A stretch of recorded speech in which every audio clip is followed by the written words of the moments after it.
මට කියන්න දුකයි එක්තරා නාලිකාවකට ඊයේ කතා කරලා රටේ ඉන්න ලොකුම නායකයෙක් ඒ ඉන්න විධායක ලෙවල් එකේ දෙන්නෙක්ව අයින් කරලා තියෙනවා. ඉතින් මේකයි තත්ත්වය. අද ගරු සභාපතිතුමනි විමසුම කියන මඩ ව්‍යාපෘතිය කරන්න අද විමසුම කියන මඩ ව්‍යාපෘතිය කරන්නට ITN රූපවාහිනී නාලිකාවලට කෙනෙක් නැහැ. මොකද්ද කෙනෙක් නැති හේතුව? කරපු කෙනා පැරලයිස් වෙලා. හඩ්සන් හැමතුමාට බැයිද?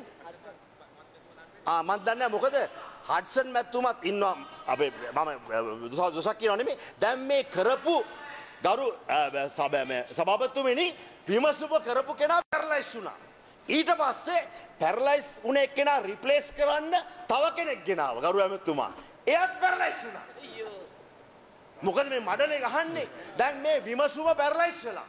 විමසුම පැරලයිස් වෙලා කවුරුත් ඒකට එන්න බයයි. මම කියනවා කොන්දක් තියෙන හඩ්සන් මත්තුමා පුළුවන් නම් මඩ ගහන්න උපාධියක් තියෙන එතුමා පුළුවන් නම් විමසුම කරන්න අපි ඔබතුමා පැරලයිස් වෙනකන් බලන් ඉන්නවා. ඒ වගේම මේක බොරුවක් නම් රංජන රාමනායක පැරලයිස් වෙන්න ඕනේ. දැන් කාලය මම එහෙමත් කියනවා. දැන් අවසන් කරන්න. දැන් අවසන් කරා නම් හොඳයි. මට තේරුණා. දැන් අවසන් කරා නම් හොඳයි. දැන් කාලය අවසానයි.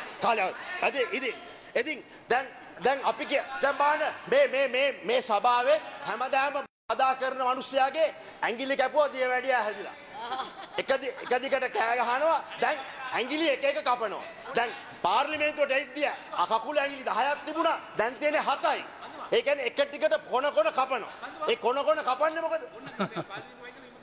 ඔව් විමසුමට දාන්න හොඳ පුද්ගලෙක් මේකෙත් ඉන්නවා. හැබැයි විමසුමට හොයන්න ඇඟිලි 10ම තියෙන පුද්ගලෙක්. දැන් අපි කිව්වේ නෑ. කාටවත් නම් කිව්වේ නෑ. ඉතින් මෙන්න මේකයි තත්ත්වය. ඒක පොයින්ට් ඔෆ් ඕඩර් නෙමෙයි. නෝ පොයින්ට්. ඔව්. අසල් මන්ත්‍රීතුමා ඉක්මනට කියන්න. ඔදාන් සර් මේ මහා අපහාසය කරන්නේ මාං පිළිපදින ඉස්ලාම් ධර්මයට විරුද්ධව මේ වන් ෂොට් කතා කරන්නේ. ගෑනු කීයක් ඉන්නවද? ඒක පොයින්ට් ඔෆ් ඕඩර් ගන්න නෙමෙයි. ගරු මන්ත්‍රීතුමා අවසන් කරන්න. මගේ ප්‍රශ්නය කරුණාකර අවසන් කරන්න දැන්. මම අහන්නේ මෙතුමාව මැලිබන් එක ගෙලෙව්වේ ඇයි?